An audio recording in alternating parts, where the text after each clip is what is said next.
It's chilly out here. Not for me. I'm right next to a space heater. And a cat. And a cat. But I'm a little chilly. But that's okay. You know what? We're going to get through it together. Happy Friday. Because it is Friday. Mm-hmm. Though this week, obviously, for like everybody that celebrates Christmas or whatever, it's like, where am I? When am I? Yeah, it's just this endless... Hey, look, there's another hair tie. Where? It's on the corner of the table right there behind the pink bucket. Oh. Right there. Okay. The kids are home, of course, and so it's just this endless rounds. It's like every day is Saturday.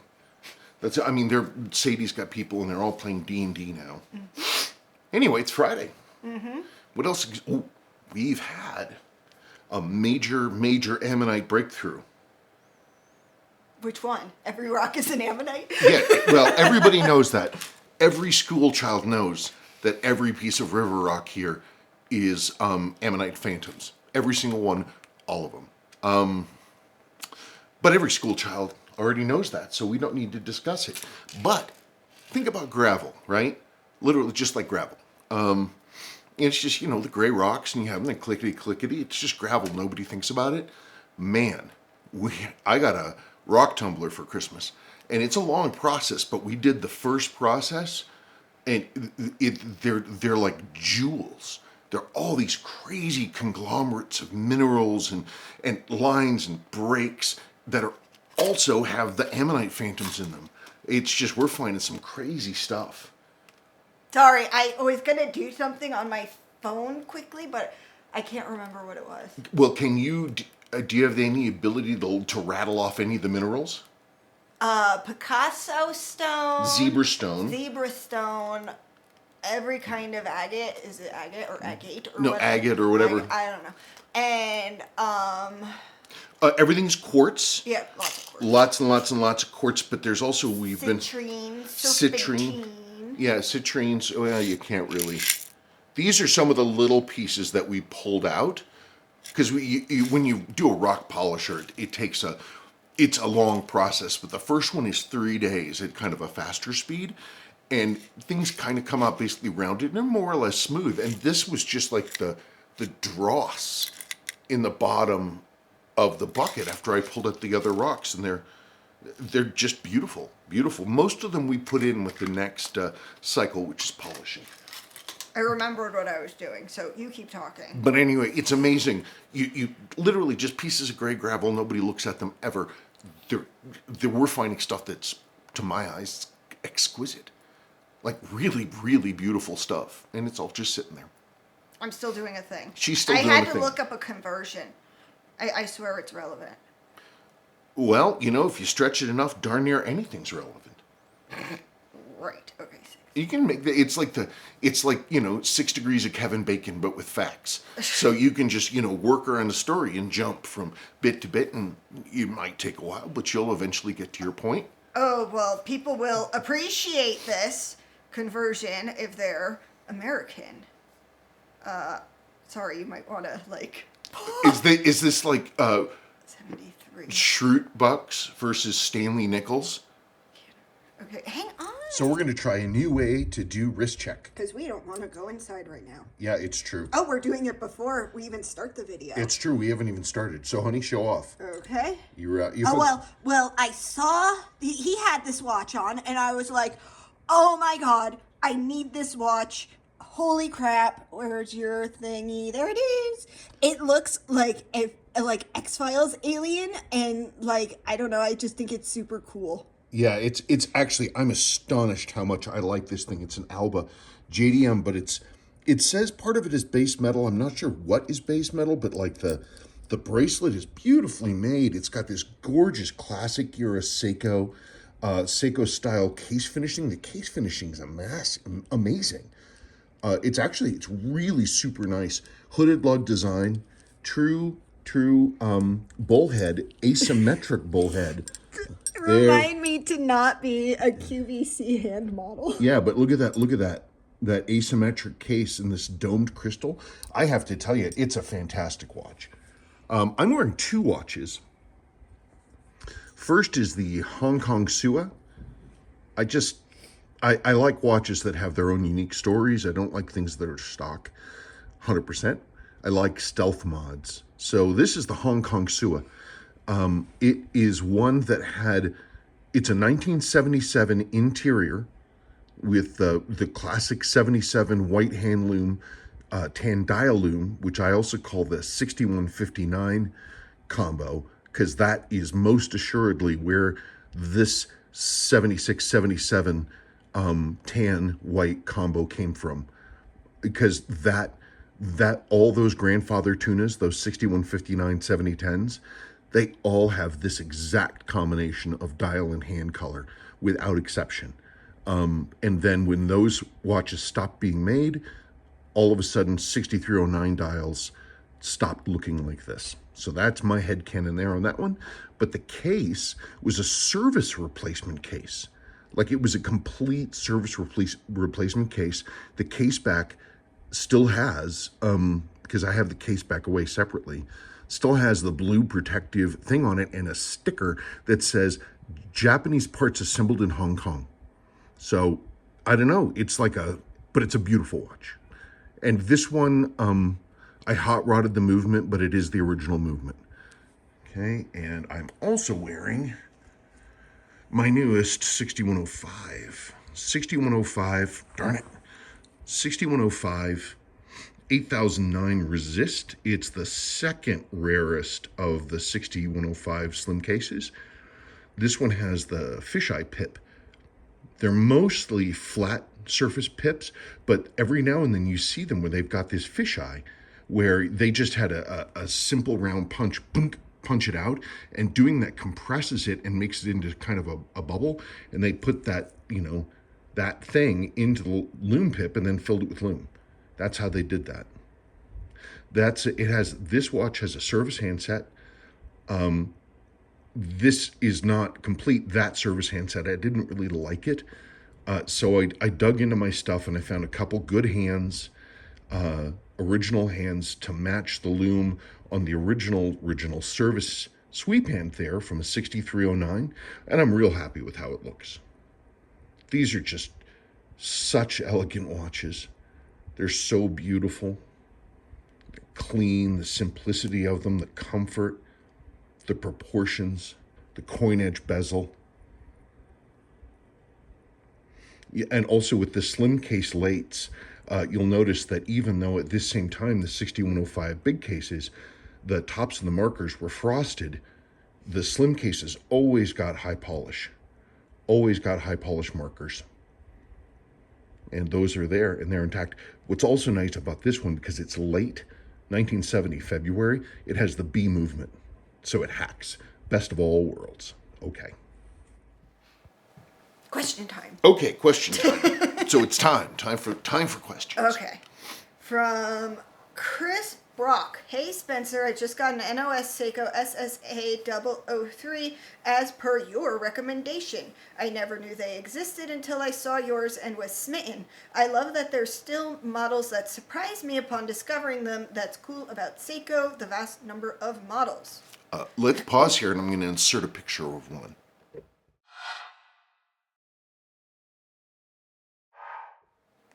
Also, if you search on my channel, there's a couple different videos where I talk about the SSA003K, which is a slide rule watch with a 4 or 3/7 movement. They're beautiful. They're beautiful, beautiful watches. And they were predicted to be kind of like the big coming thing. And people were like, I was one of the early drum beaters for this one when the first promo picks went out. Sorry. And the thought, I mean, even before they landed, people were like, this thing is going to be a absolute future classic. Man, this is a beautiful watch. And I got mine and I loved it instantly, but it's like the hype just went. Which? It's the black and white pilot style slide rule. It's slide rule bezel. It's just, it looks like a pilot airplane. It looks like an airplane instrument. Which watch? SSA. Hang on. SSA. SSA. SSA. 03K.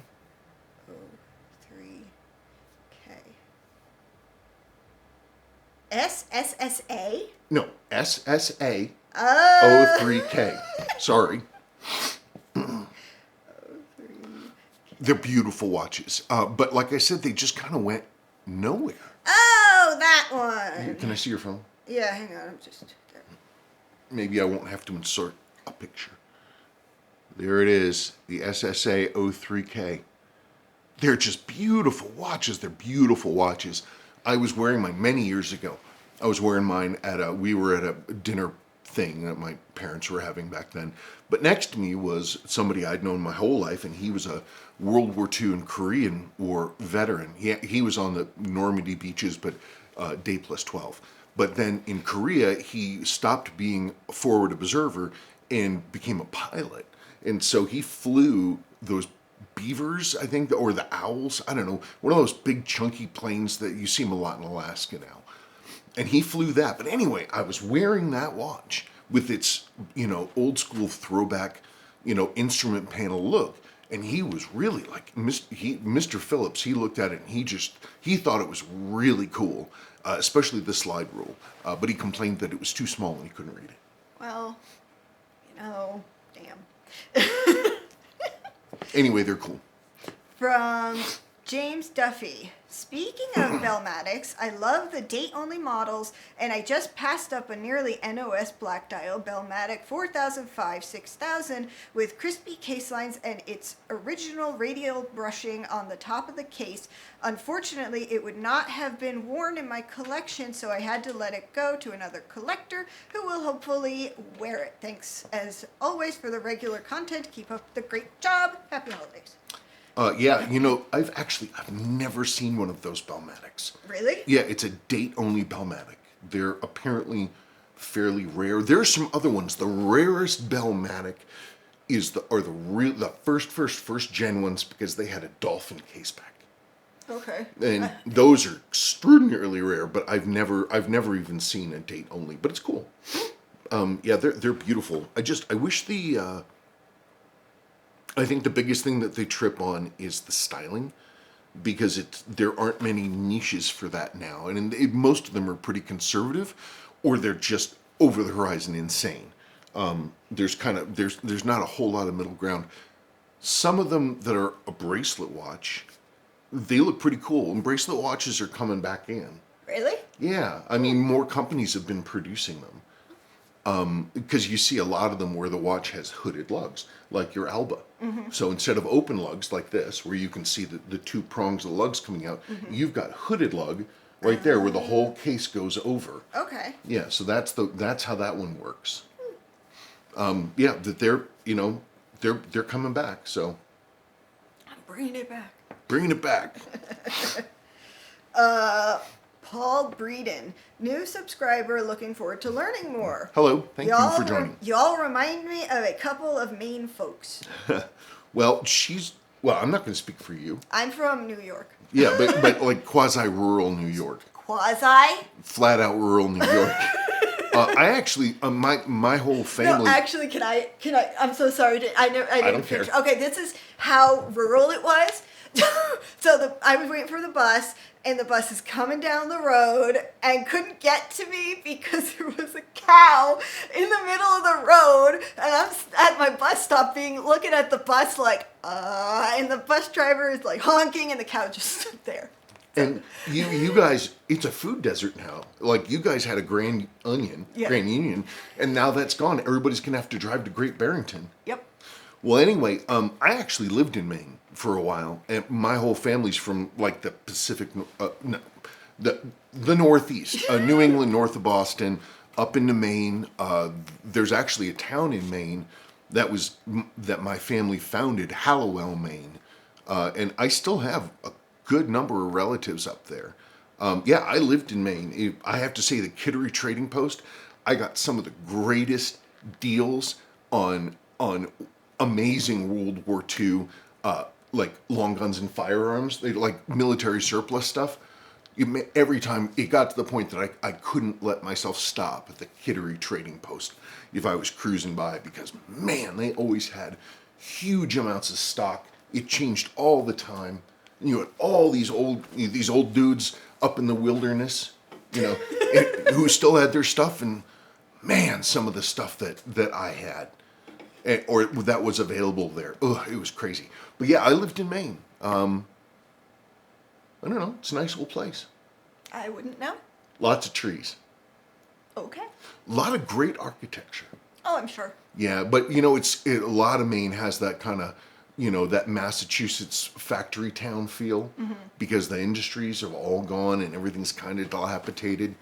Well, I lived right in Portland. Boy, some of those are the winters where you could measure the snowstorms in the cuts in the side of the sidewalk, and there were literally lines. You could see them come down. That was the one with the snow in Portland. And it was so deep. I actually, thank goodness, I had a parking spot in my own our little parking space. And what kind of car did you have?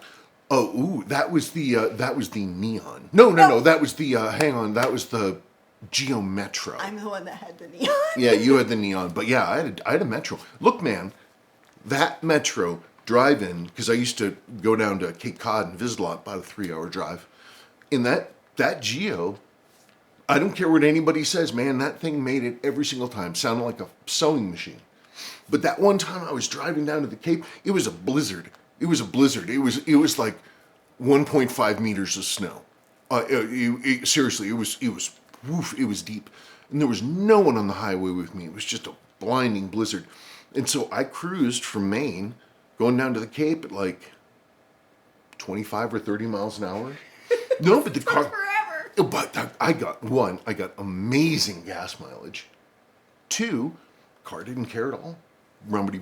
What happened to the car? Nothing. We made it. No, off. like where? Oh, the car, the automatic fan cooling fan switch, the solenoid. Sorry, I need a drink of water. The solenoid burned out, and so the car overheated because the fan wasn't kicking on. Oh, you overheated another car? I didn't overheat the car, the switch that failed. But that actually happened twice with that car. It happened once, and then I got a used engine off of eBay or something, literally, or I found it somewhere. Buddy of mine who worked at the Pontiac dealership way the hell up in New Hampshire, he dropped it in for me, which I thought was real nice of him. And then, but I still had to, I had to install a manual bypass switch to get the automatic fan to run because it wasn't automatic anymore. And unfortunately that worked for a good long time, but then at some point for some reason the engine, I screwed the top end again. And now back to the Maine snowstorm. Anyway, but that was the car I had. But man, I remember this. I had to go and open up my store. I had to go and open up my place. And so I had to go in there, and the snow was literally, it was even with my eyes, and I'm 6 feet tall. Actually, I'm 5'11" and 3/4 in my stocking feet. So I'm not 6 foot, which means I'm going to get slayed on Twitter, but not in a good way. Not on Twitter, on Tinder. Anyway, I dug that bastard out myself. This little 12-car parking lot. I dug thing out myself. I still can't believe I did it. Snow up to my eyebrows. And I got to work. Wow. And nobody was, pretty much. Yeah, nobody was there. Of course not. Bastards. Anyway. Okay. Super Cruise. On the Bellmatic with the quick set button issue, the viewer should think about pulling the alarm button and checking for crud or dirt buildup in the recess of the button. I have seen some of these vintage watches with so much stuff packed in these crowns and button recesses that it is impossible to push the crown or button in to effect a quick set date change. I can't even imagine. How gross. Oh, I have some great videos. I have some great clips of some really filthy watches that I've cleaned. The best one I ever had, I still have all the pieces, but it's been in pieces for so long. It was a TV dial, 6106, gold with silver accents, 70s watch. And somebody who was he had some serious Italian hair going on because it was a bracelet watch. So it had sort of an H-link, wide taper H-link bracelet with a snap-together clamshell, which has the clamshell, the base of it has these big, it's square, but it has these cuts in on the outside. So there's a lot of spare space. The entirety of the inside, of the outside of the inside of the case, nothing was inside the movement. The whole thing was packed solid with black hair.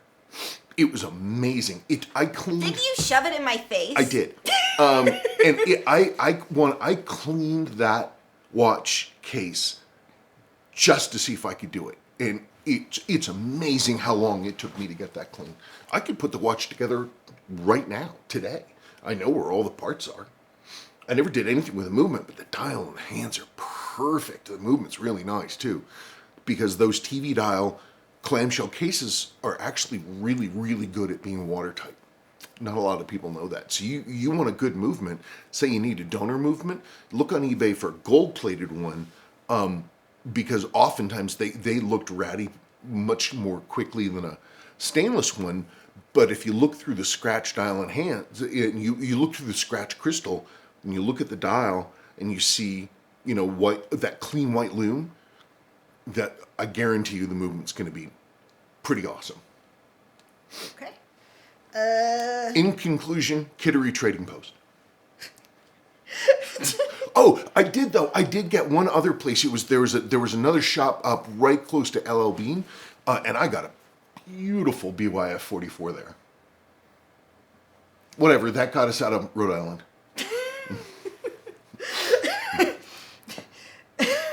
Why wouldn't we want to get out of Rhode Island? We did want to get out of Rhode Island, so that was a good investment. Yes. That BYF 44, I added a few 5-6 years on it, and we got some good payback out of that one. Anyway, from Keith Rolla. You mentioned using kiwi polish occasionally. Years ago, a professional shoe shine guy told me never to use kiwi. It'll ultimately crack the leather. The pros, and I used a lot of them in my airline career, all use Lincoln polish. My shoe repair professional only uses and sells Lincoln. More stuff to be debated, I suppose. Well, if a shoe shine guy, the professional one, says don't use kiwi, then Oh no, I believe him. I buy it 100%. Absolutely. I will get rid of all my kiwi stuff immediately, and I will find this other stuff. And then we're going to get your Doc Martens, and I'll polish those up, not with the kiwi, because that's what I've been doing. Yeah, how many years ago did I buy those for you? But the docs? The I doc. bought them myself. Oh, you did? You found them? Yes. Oh, okay. Yeah, I got them off of eBay for $50 because the woman bought them in like 1992 and she thought they were hiking boots, and she hurt her feet and then she never wore them again, and I got them in like 2008 or 9. Yeah, something like that. But they were the old genuine ones, the made in England ones. That's a great set of boots. Mm-hmm. But whenever you polish them on the toe, it still is always a little unpolished. So now we're going to get whatever dude said, Lincoln, and, I don't even know how many pairs of Docs I've destroyed in my life. The leather never gave out. It was the stupid soles always cracked. All the time, as you'd wear through on the sole, and then that sort of rubber sole would split, and then you're screwed.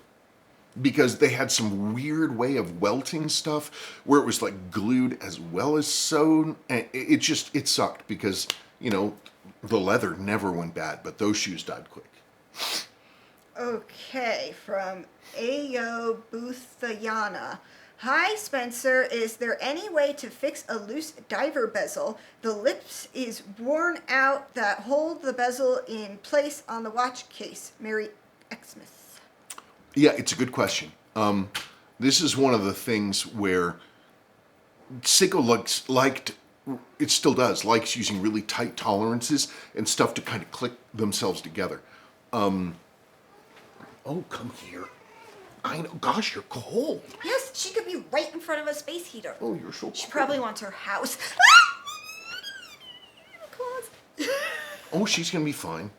What the heck was I talking about? Diver. She wants her house. Diver bezels. Okay, come on. He has to make a house for I them. have to make a house for Kraken. Did we show them the picture Oh of no, her but house? I can show them again. Okay. I can show them again. Daddy, why didn't you put me in there? Oh wait, no, she didn't kibble. Okay, what the heck was I talking about? Oh, diver bezels. Okay. Reminds me of that thing on The Simpsons where Homer is going to start yelling at Bart about something. I think he's drunk at the time, and then and Homer loses his train of thought and asks what he was talking about, and Bart tells him about how some ridiculous Shaggy Dog story, and so Homer goes off on something. they like things pretty tight. So the way that the bezels fit on there for those, if you look at a cross section of a dive watch, and just like this, right there, the way these, well, actually, this one, this rotating ring, it has a lip on the inside. So like that, like an L lip. And the case that it's snapped onto on the outside has a, this is the solid face, it has a little lip like this. Well, the lips, they get worn. Huh? X-Force. X-Force. the lips get worn, the ridges, and then it won't really snap together. And so the sort of the old school quickie way, I've seen this done. I've never done it. But you'd pull the case, the bezel off, which would be very easy because it would be so worn. I've seen some that were so worn I could pull it off with my fingers. Wow. What they would do is there's that snap-on ridge where it's the ridge area in the case where that ridge was. What people will do is they will go around with like a punch if they're feeling really fancy, or worse, just a little screwdriver, and you go bunk, bunk, bunk, bunk, bunk, bunk, bunk, bunk, and you basically knock down that edge all the way around to make a crude replacement for that worn away ridge. I've had some success using my Vigor crystal press, because what you really want to do is leave everything the same, but just get some of that metal to come out just a hair. I've had limited success basically trying to be a home machinist, because those things use aluminum dies and they're pretty clean. And aluminum, of course, is softer than steel, but you can still get it to move a little. And using the right bevel edge, I've been able to really press. And then you squish that out just a hair and it helps. Alternatively, and probably first, try another rotating ring. That's where I go to first, that actually. So you got the long explanation first. But the reason I say that, because it may be that the two things are very so worn together that they keep skipping, but maybe if you get one that's unworn, it would be able to hang on a little better. That's what she said. I've never, you know, it just occurred to me, What? I've never seen Point Break. Oh my god, I've seen it so many times. I've been wanting to make him watch it. Don't they like have a machine gun battle on surfboards or something? It's like McBain level stupid, right? Yes. Okay. And I have seen it way too many times. I think I'm good. So let's roll on. Okay, Tantran. Sorry, I don't know how to pronounce your name. Hello, Sabrina. I have a question. What strap, band color, and where did you buy it? One of the again, I need a drink of water. Why don't you pause it? I'll pause. I'm gonna go get some. She's not ready. Refreshed. Awesome! Yeah. He dropped the other space heater. Yeah, well, we'll get over it. I mean, she's not even using her No, hands. because she knows that the major heat is over here. She's just annoyed that she has to be on an arm of a chair. Why doesn't she behave like a regular cat, like Milo did, who would sit there and he would just fat you out of the chair? He would spread. It's amazing, and it just kept happening. Like he loved, like coming in, you're working on your laptop or something, and Milo would jump in with his little face and his gigantic body, and he would hop up all concerned, and he would find a way to just like just like if you took Stretch Armstrong and you heated him up a whole lot so the corn syrup that's in those things gets really liquid, that's Milo. What's Milo? He'd be right there. Yes. You'd be fatted out in no time. Yep, and then he'd get his claw, and then he'd rip my legging. Yep. Anyway. Because he would panic. Anyway. Oh, anyway, sorry. From Tantran. Hello, Sabrina. I have questions. What strap and band color of your watch? Aha. And where did you get it? Okay, so this, first thing, if you go up and search my channel, if you look for SNK809 or even SNK, you will come up with videos talking about this. The SNK80 blanks were these lovely little field watches. They were 38 millimeters, 39 millimeters, but they had a pilot style dial with again, pilot style chronograph hands or timekeeper hands, a display back. The cases were bead blasted, and they came in a variety of colors. There was a tan. Obviously, there was a black. There was sort of an OD green. And Sorry, the dog's distracting me. but brand new, they could be had for less than $100. They were like $75, $85, and they had an automatic movement, display back. I mean, it was an incredible bargain. And they came on these sorts of straps, depending on the color of the dial. And there are these gorgeous, gorgeous, soft web straps. Yeah, it's really comfortable, and I just before I had on one of those just cloth stripe straps, and it was just a placeholder. And then, did you put that on, and I was like, hell yeah, or did I say I like that? Or? Well, I had started wearing. I discovered that these straps were really nice because I hadn't thought about the SNKs too much because it's dual layer, so it's thick. But it's nice and flexible, but they have the edges are stitched just internally. And it gives this beautiful sort of slightly ridged finished look. Sometimes these get a little fuzzy, but if you just run a lighter or something over them real quick, any of the fuzzy hairs, and it'll come right back to looking like this. I just think it's a beautiful, beautiful design. And they're great. The SNKs are an amazing bargain. So that's it. From... I wonder if they must sell the replacement straps. They must. I'm going to have to find out the strap numbers of those. Okay, go on. Okay. Sorry. From Talking Time, how much would an all-original Seiko 6139 6007 in very good condition and fully serviced be worth? My uncle bought it at a PX in Japan during Vietnam in 1971. Would it be considered a Vietnam War watch? I am never selling it. Yes, absolutely. It would be a Vietnam War watch because it happened during Vietnam. But he also bought it at the Post Exchange in 1971 overseas over there while the war was going on. So sure. So that would give it some additional cred on the collector's market because it's one of those things. We have a confluence of two things happening where you have Seiko collectors and chronograph collectors, because sometimes they're two different things, and military collectors all converging on the same thing, which is going to boost the price because you've got increased demand. It's very interesting that you have a 6007 that was found in a PX on the other side of the Pacific. The 6007s were only made for about 3 months. They were a catch-all temporary number to basically use up the last of the old A series stuff, movements and cases. As far as I know, they were only blue dialed variants, so blue with a blue-black dial with like the black rotating ring, a Pepsi bezel, of course, H-link bracelet, which is what they would have come on. The weight would have had the block Seiko Shah text on the metal alloy portion.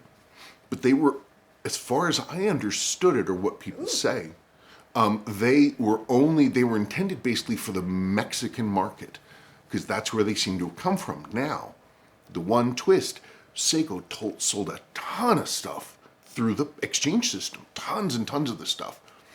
So I often will give an overseas buying pass to something that came through the PX system because its origin was still from one of these American stocks and it got slid in. Seiko loved selling weird slight variants through the PX. Watches that you just don't see very often, like the 6139 6001s, like the proofs. Even they were, versus the 6139 6000s, the 6001s at the same time had the thicker, more modern case without the notch crown. They would have they would have the two-part sweep, which as normal, but they were clearly getting ready to move to the new thing, the new cases, but the movements were still old school. I think it's one of those transitional models, and you see stuff like that over there through the PX system. It's bananas, the stuff they have. So, I don't think, did I have more portions of his question? He just asked how much it would be worth, but I would just looked up different... Condition. Whatever. I looked up different facts about the watch when you started talking, and I got on the watch site, and some dude has... Here, you keep, I'm listening. Okay. I gotta let the dog out. You keep talking. Okay, so this person at the watch site forum updated a post he made a while ago in October, and these are facts about the 6139 6007s, and he has references too. Oh, good. So he said all of them are blue and all have resist dials and water-resistant case backs. The earliest observed is November 1970, latest is January 1971.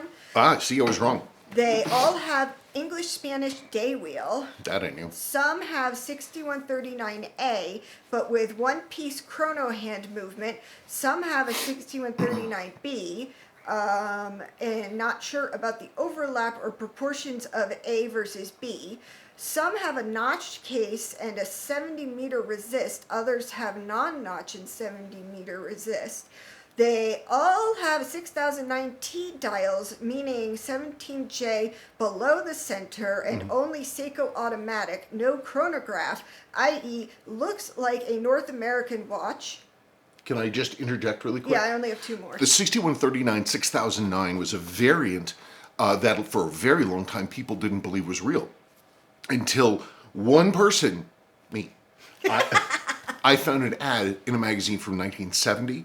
So people looked at this thing. It was the North American only version of the 6139 6000. And so instead of proof, like the overseas ones, it said resist. And some people were quite insistent that it was a fake. They were never made like that until I found this ad. And there it was. I happened to work in a copy shop at the time, and I blew that thing up, and it was absolutely clearly 100% a 6139 6009 resist in an official Seiko ad.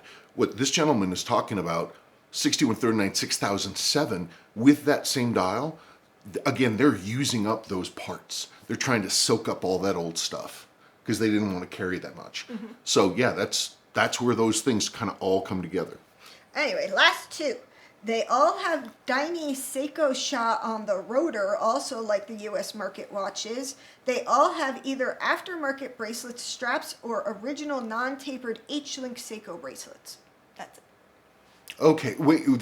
So the examples he's seen were on various straps, but also the straight H-link. Mm-hmm. Yeah, that's what I've observed, and they are in many ways they're just another variant of what I call the blue pogue, not the true pogue, which, by the way, I'm the one that came up with that. I know. It's crazy because I was the first person to say, okay, based on this picture, this is what his watch was.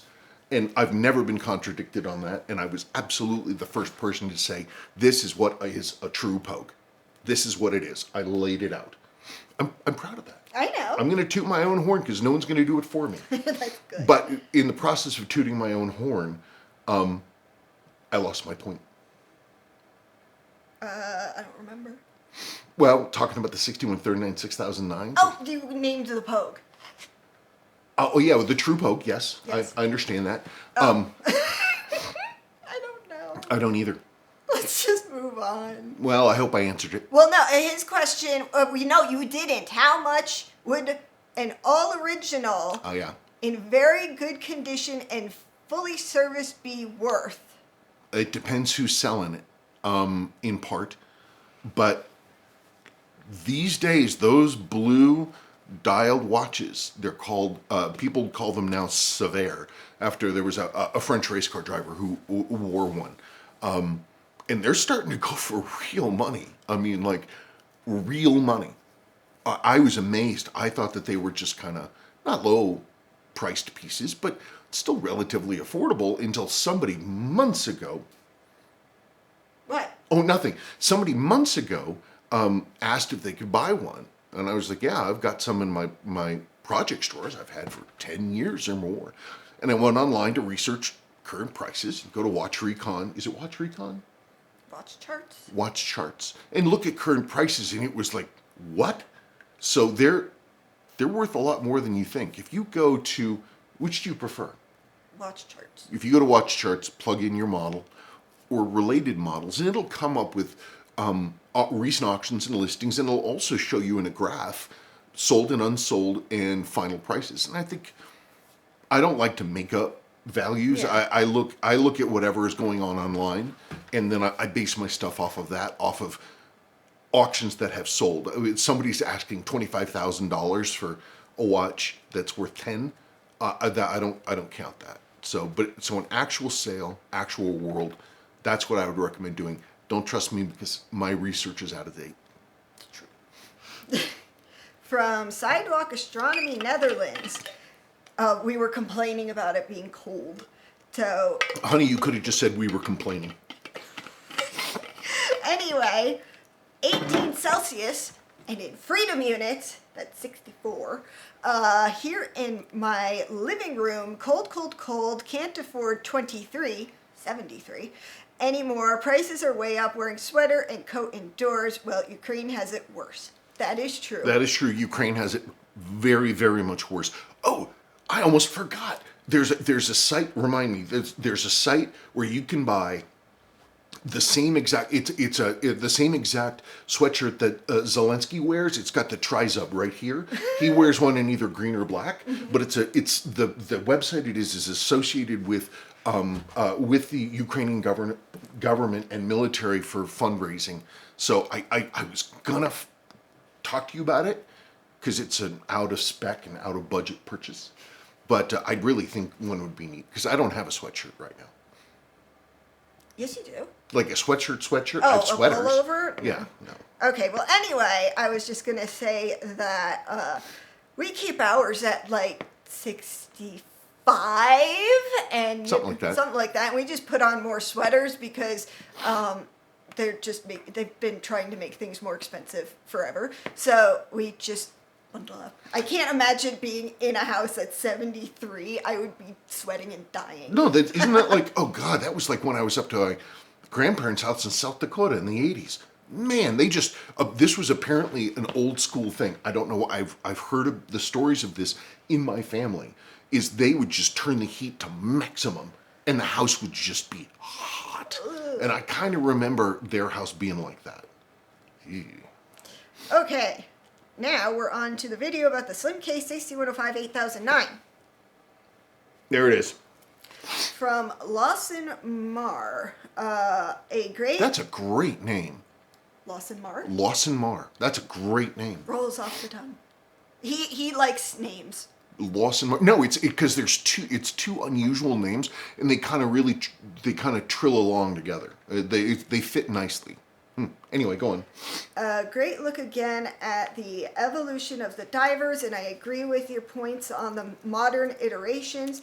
I do, however, think that Seiko is moving in a good direction with the new reissues, but I think it's important to think of them as another progression rather than a reissue. Yes, they are very similar, but they are not the same as the OG. I picked up an SPB 151 nearly 2 years back for my uni graduation, and man, what a watch it was. You should really get a look at one. It's not a 6105, that's for sure, but man, what a watch. Do you still have your Prospect 62 MAS gilt reissue that you picked up a while back? My what? 60? Oh, you mean that was the Orient watch that had the... No, wait. Which one? I don't know. Last sentence on. Yeah, it's 6105. Do you still have your Prospect 62 MAS gilt reissue that you picked up a while back? I had a gilt 62 MAS reissue? I don't remember. I don't ever remember having one. I did have one of the newer reissues. No, I don't have that one anymore. I'm really weird about brand new things because they seem to have, I can't find anything cool about them. I mean, they're just a thing to me. My watch. Oh, one of those ones. We didn't get one. No, we didn't get. Oh, yeah, she said I could, but then I didn't. Yeah. You get $4,000 for. If there's a video of one, then somebody sent it in for him Right. to look at. If you look on the channel, it may very well be that there's a video back there about that one. And I agree. I mean, Seiko's, pushing a new way going forward, and they're not reissuing, they're referencing their old stuff. What I guess I kind of hoped for with Seiko was that they would do something more like Omega or Rolex, is that they have legacy models that they continue to produce. The Speedy, the Omega Speedy, they've been making that in certain versions since forever. The Rolex, their Submariner things until they changed them wildly. But they basically made the same watch with some updates. But, Omega, they keep their stuff tight. You want to talk about adherence to design canon, Omega does it. I just think it would be great if Seiko had legacy models that they just produced, and you could say, oh yeah, I just picked up a lightly used 2016 6105 8110 because Seiko still made them, and that you could have one, and your father could have had one, and his father could have had one, or something like that, and that you could have this. I mean, because the 6105 8110s and the 6105 8000s, they're absolutely unique to this day. There's nothing that looks like a 6105 8110 in the world. There's no watch that looked like it before or after. It's an absolutely unique, exquisite design. And I believe the same thing about this. The same team designed that Willard and this 6309 and this 6105. Same team did all of them. I just wish that Seiko produced them in a one-to-one, and that you would have basically a classic model watch to which you could attach a good part of the brand identity. So because people now, they look at Seiko and it's this bewildering explosion of models, which is what they've always done. But if they had a legacy model, then people would look at that 6105 8110 made exactly like the original, except with updated Right. materials, perhaps. The better hairsprings, better mainsprings, modern loom. But besides that, exactly the same. Yeah, you shouldn't call it a reissue if it's not that. Right. If you never stop making it, Right. you don't need to reissue. Well, no, I'm saying that calling what they're making a reissue is... I understand. Well, I mean, the other word then is homage, which I have been avoiding using because I still don't know how it's pronounced. Homage, homage, Homage. homage. I'm not French. I don't speak French. This isn't French land. We're not going to speak that kind of stuff simply because it would have no point. There's nobody here who speaks French, not even the cat. Can I read the next question? Are you done? Le Chat Noir. Anyway, from Steve Moore, hey Spencer, great video as always. Wearing my Super 6105 as I watch. Hope you, Sabrina, and family are well and have a great Christmas. Looking forward to seeing what you have on the bench in 23, particularly that titanium tuna. I got to find a rotating ring for that. Thank you, Steve. I really appreciate that. And I hope you and yours had a wonderful, happy Christmas and that things were cool. I'm glad you were not frozen to death on your Channel Island. Isle of Man. Mm-hmm. Is that one in the Channel, or is that the one between UK and Ireland? I don't know. Honestly, I didn't even know it existed until you. Well, the Channel Islands, there were two Channel Islands. They were the only parts of Great Britain that were occupied by Axis forces during World War II. Because they're these little islands that are pretty much right off the coast of France a little bit. And yeah, that's one of those crazy old things. Okay. From MCMXI. The larger service hands on the 6105 are spectacular. Oh yeah, I don't have that watch out here. I've always shied away from the square rectangular hour markers in favor of the round ones. As for me, the round ties in with the case, bezel, and every other element of the watch better. No, I agree. I mean, I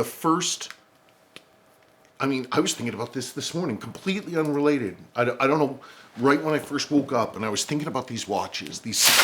Sorry. What the hell was that? I want to look at rocks.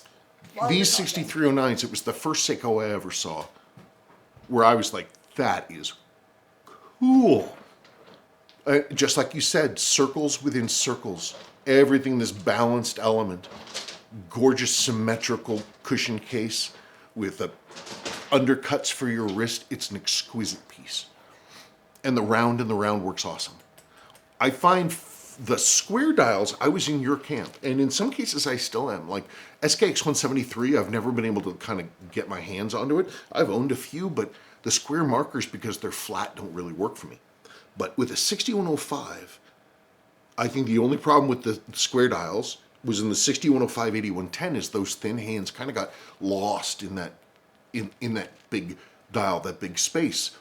And then I sort of would notice the square markers more. But then, with the service handset, which is basically this 6309 handset on this dial, but in a 6105 8110, I swear that these hands were intended for the 6105 8110 because they work perfectly.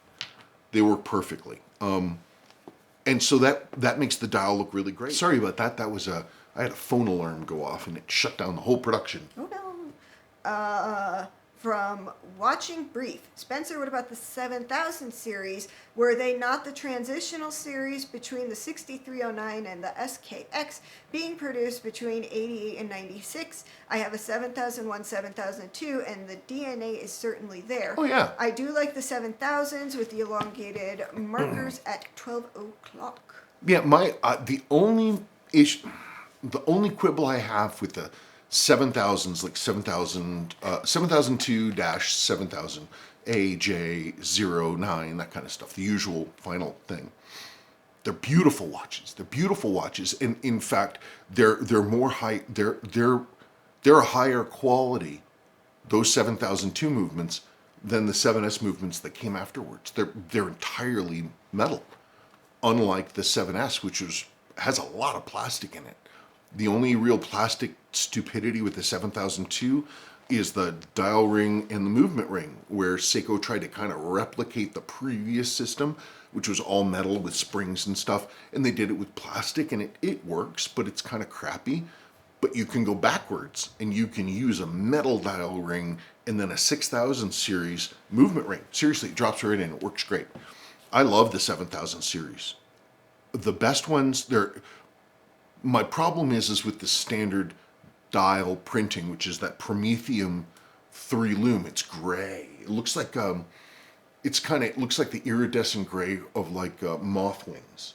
Like a Miller moth. Mm-hmm. That's what it looks like.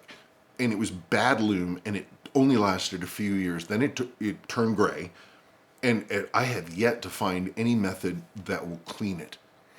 Now in Austral, down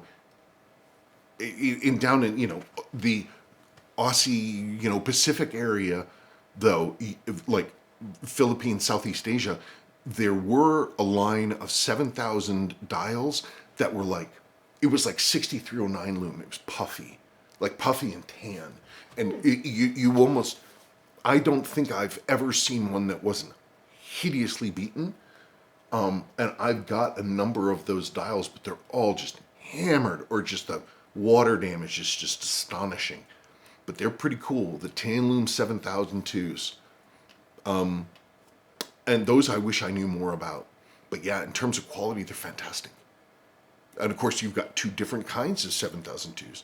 You have the regular 7002, which has the bidirectional bezel, just like this one, just with a single click. And then you have the ISO compliant 7002 7039 transitional. And those got a bump up to 200 meters depth from 150, and it was the first Seiko diver that had a unidirectional 120 click. And so it was a real solid watch, man. I love those transitionals. People don't think about them, and I think they're super cool. It's basically a straight up SKX case, but with the crown at 4. So you can, that's real interesting. And it's the thing that sets that watch apart. Yeah, they're cool. Oh, but the reason I was doing that is I was talking about all the earlier dials. I always picture 62 MAS, 6105, 6105, 6309 as being like one sort of continuum, because the same team did the whole thing, and then Diney took it over. Can I read? If you want to, sure. Eye to Eye. What a classic. Wish I had a diver. I just thought you could give recommendations or whatever. SKX 007. I can say it again. Okay. I just built a custom SKX 007, a custom one. I only own 2. I should own 3. I thought you owned 3. Do I own 3? I have one for Sadie. I have one for Willow. Sebastian got the new SRP 777s 775 with the gold and the black. But he looked at it recently. He was like, I don't like it. But I'll keep it for him in any case. But they are. Where was I? He was asking what kind of diver, and you were talking about custom. If you've been watching this video, talking a lot about divers, and we've discussed pretty much the entire evolution of divers. You have the 7002s, and then the next generation was the 7S26. It's the same exact movement family. They changed where the keyless works were. They went from on the calendar side to being on the bottom of the train bridge side. It was pretty neatly done. But they're great movements. The SKX 007 was the first. Those for me was the first. It was the one. It was the first mainline diver that really hit the modern world, and they used. The funny thing about Diney has great tech, but their good aesthetics they took from Sua. Sua aesthetics, Sua design is what is really sort of the signature look of Seiko these days, or always has been. And so Diney essentially came out with the next diver, which had the slim case, which Sua came up with for the 6309 and 7548s. And they took that, and then they used the dial printing design from the 7548 150 meter divers. It's the same exact thing, just with different text. They gave it a unidirectional 180 degree bezel. The finishing was exquisite. Screw down crown. And it's got that just circles within circles, just in a slim case. They're fantastic, fantastic watches. And I can't say enough about them. And I absolutely believe people will be squabbling over them. I built this custom piece, basically almost all of it out of new old stock stuff, except for the case, which was really, really nice. But the original owner had tried to false patina the dial. And also he really, really, really wanted to adjust the balance. He was messing with the balance to try to get it right so he could have it like, chronometer grade. And it can be done, sort of, sometimes, but it basically the dial and the movement were kind of jacked up. So I had this nearly new case, and I had all this other stuff. I built that up. Wasn't it amazing? Mm-hmm. I'm not just patting my own back. I'm like, I can't believe it. There it is. It's a new 007. Freshly serviced. Anyway, 007. From MTTQLL, did you make the new Slim Turtle review? I didn't know you were going to. I don't know that I was going to. I don't own one. I think we asked if anybody wanted to send it. Yeah, we said, hey, if anybody has one, send it in. I'd like to look at it. I don't own one. So if you want to send it in, I'll look at it. Okay. Ayo Uthiana. Mm-hmm. What's up with the bezel on the 6105 with original hands? Okay, so what that is, that is one of my Super 6105s. As Stephen Moore earlier said, he said, "Oh, I'm wearing your Super 6105 today." I like building custom watches with parts as they come in. Sometimes a custom build will be years. I wait until this or that part comes in, and then when I have a complete watch, and then I'll build it, and it's its own thing. But I love doing Super 6105s, which is if once I get all the parts in to do it, right, dial and case, not even necessarily the case back, I will build a watch around a higher grade movement, typically a 6319, or if I'm really feeling insane, a 6349.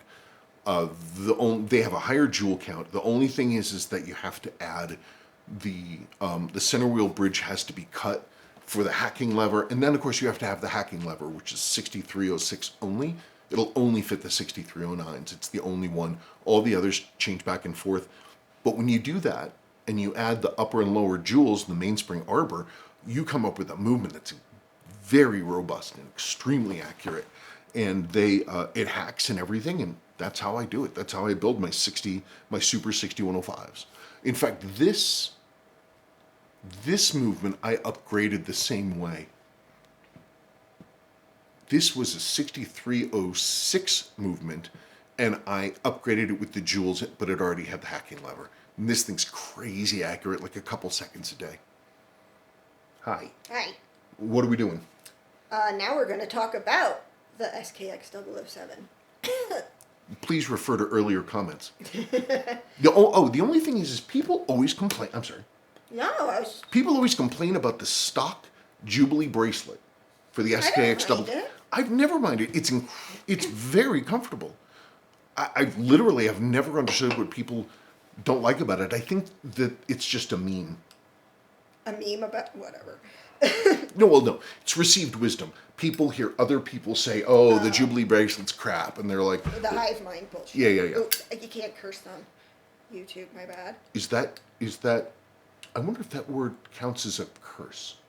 I think it's if you excessively curse. Anyway. We'll all be mugadored. From Ryan Walters. Hi, Ryan Walters.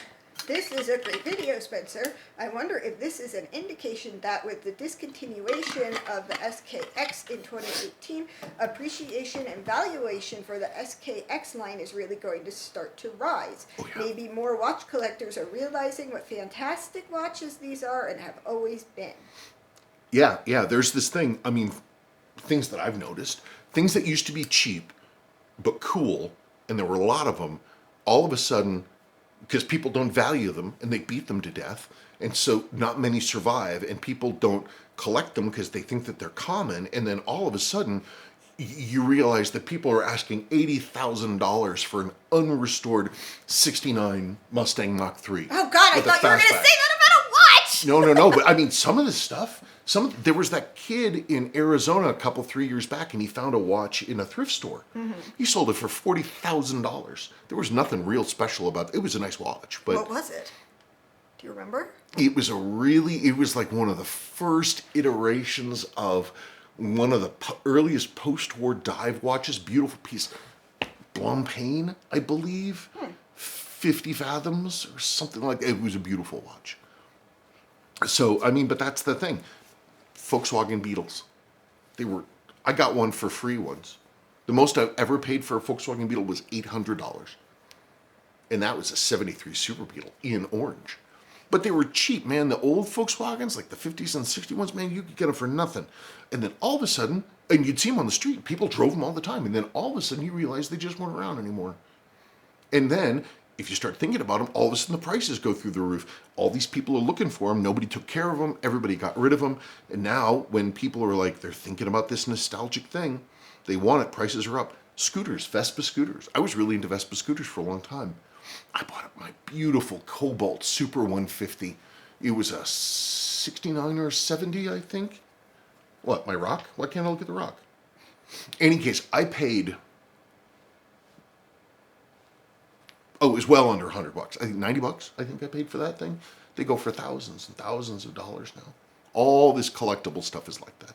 So the 007, it's an exquisite design. And I absolutely believe it. A lot of them would have been beaten to death because that's what they did. And I think they're going to go up massively in value. Wow, there's more? Yeah, I know! How many more do we have? A couple? Oh, I mean, you can read them or not read them. I don't know what's going on. Okay, from MZ. Spencer, been a fan for several years. Thank you. On your restoration projects. I wish you would do a video on replacing the battery in an H558 5009 Arnie. I have a year 85 in mint condition and would appreciate a short video on how to perform this. I've changed the batteries in many of my other Seikos, Casios, and other brands, but since the original Arnie is an iconic watch and a watch in mint condition holds a good value, 4 times what I originally paid for it in 1985, I just want to proceed with caution and do the job right. Okay, I can definitely show you that. I can make a separate video for it. The only thing that's tricky with an H558 or H556 or H557 is you have the battery, and then the battery is held into the movement by a cross, like a battery bridge, a battery strap on both sides.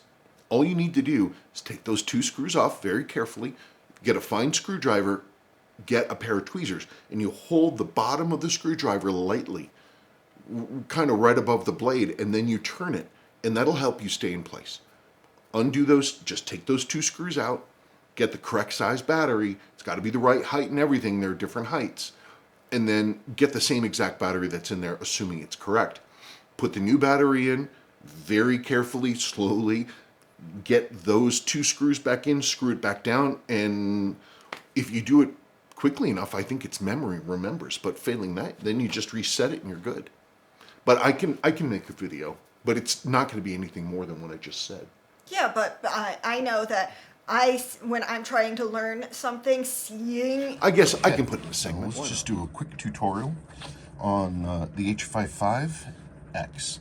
There's H556, H557, H558. 8 being the Arnie. Functionally, they're all pretty much identical. There isn't like a better or a worse movement. But the middle one, the H557, is a rectangular versus the 556 and the 558, which are, the movements are round. So while a lot of the components will swap, the main plates will not. There's also some other differences, like the 556. People like to grab these for to get an Arnie movement, but there's a couple things that are funky. One is the alarm spring is not long enough, and also there should be the plastic spacer block, this black thing, is supposed to have sort of a guard, 2 pieces coming up like this. It's minor, I think, but anyway. Well, hey, look at that. I don't even have a battery strap in here. Uno momento. I was digging through some things and I said, well, Luigi, look at that. So I came across an H558 movement.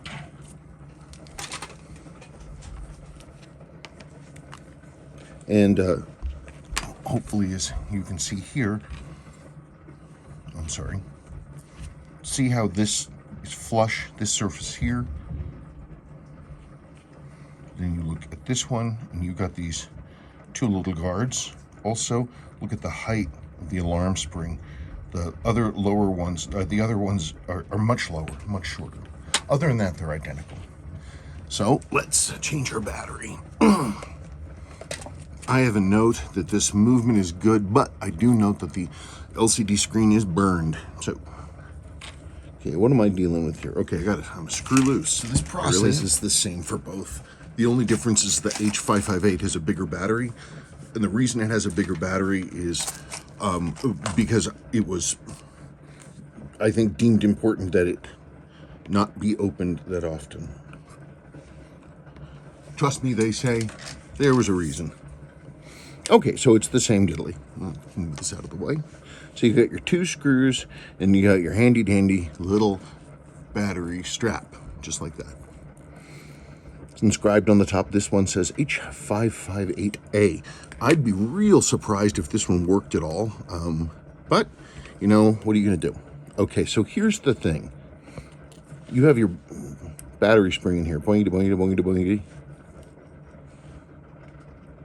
You can try to thread the needle and all that, but it's just, you're going to have to basically hold it down with one thing while you put the screw in with the other. I guess instead of me talking about it, why don't I just do it?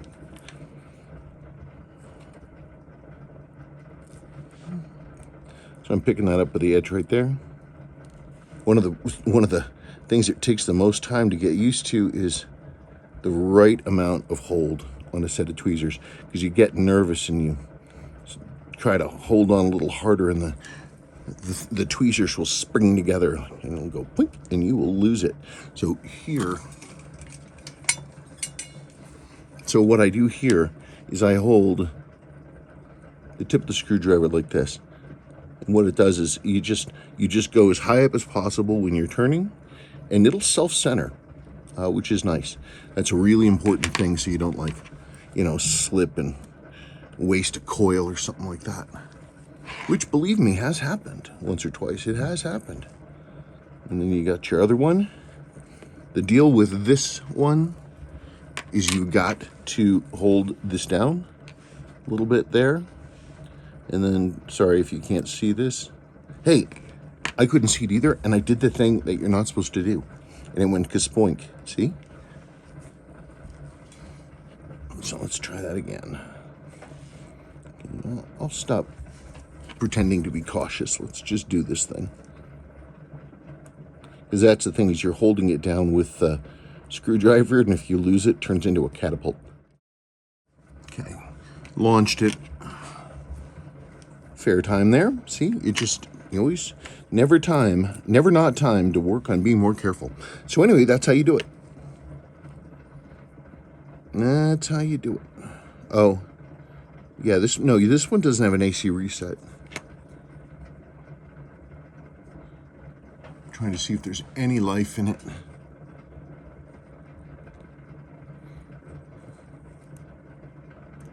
No, I don't think so. It's rusted through right at the top pinion. This thing is hosed.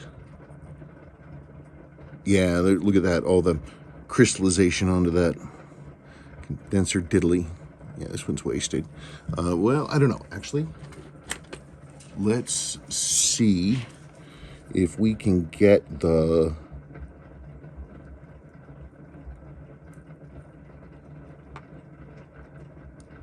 No, we got no light. Oh, no, I lie. Look at that. I got a light. I can't see if the LCD's doing anything. I'm certain the analog movement isn't. But anyway, we got some life in there. All right, that's how you do it. Okay, from Jam Bobby B. Some great content recently. Keep them coming. Well, thanks. We appreciate that. It's been 2022 is probably the weirdest year of my life. Like, no joke. This was a really weird year. A lot of really strange stuff happened. I mean, it really was. We were going through. There was just a bunch of unbelievable stuff that happened. Like, literally unbelievable. Like, we could explain to you some of the wacky stuff that's happened this year, and it wouldn't really make an impact. It was like, anyway, it's been a crazy year, but we want to get back to ourselves, and so we're working on that. We put a lot of problems behind us in this last year. Nothing personal, just in terms of just in terms of all this weirdness we've been dealing with, and we want to get back on schedule and do what we want to do. We want to get back to it. I've got to bring. We've really, with COVID, we were really holding things tight. And so I haven't been making any unnecessary purchases if I can possibly avoid it. So I haven't been getting in any new watches. And I'm just, I've got to have new watches in or I just get bored. Then build them. You have so many bits of multiple watches. I know, but I keep going and looking like nothing's, no, that's not true. I see a number of things and I'm like, that's cool. But none of them grab me enough to make me go, damn. I do have a 5126 Dynie 62 MAS Dynie coming from Japan.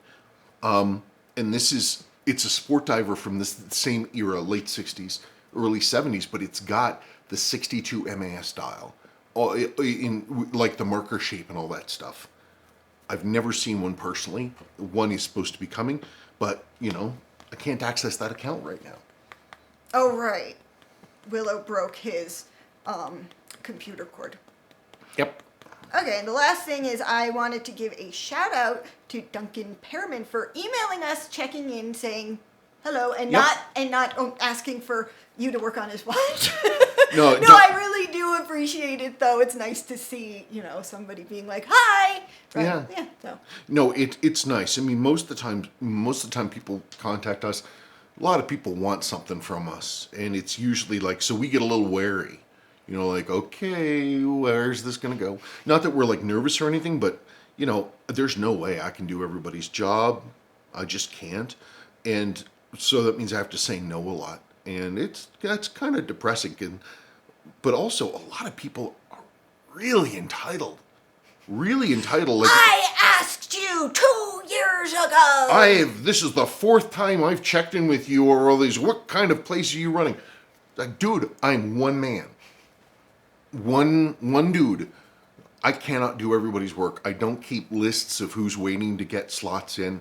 I don't send out emails. I don't have enough time to do even the work I've got. Never mind adding things for convenience for other people. Well, like we said before, it's been a really weird year, and hopefully we won't be as busy next year, and then things will get, done and stuff. Yep. So we're gonna this coming year we're gonna focus on efficiency. We're gonna focus on not getting distracted, which is tough because we both have ADHD. We're gonna be focusing on doing a mix of customer servicing jobs, but in large part restoring and selling watches, flipping watches and doing stuff like that. I also want to start up a segment. You thought it was an okay idea. My thing is I like watches that are lightly modded or stealth modded. I have a lot of watch parts. They aren't even complete watches. And I've started thinking that maybe once a month I could build up one of my customs and maybe put that for sale on the website. Because I think about some stuff, and it'd be nice because it would take models that are, pretty kind of generic, and it gives them like a little touch of something special. I don't know, just a thought. Okay. That's it. I don't have anything else. I can't even imagine how long this is going to be. I don't know. Well, at least we don't have to watch it. No, I like watching our videos. No, I don't watch them. Well, sometimes though, I watch our videos and it's sort of a little buck up. Not an F up, but a buck up. Because I'm like, I look at the thing and I'm like, they seem like nice people. And that's it. Yeah, that's all I want. Okay. Okay, so we're going to get back to freezing to death in our studio. And we will talk to you folks on the flip side. Bye.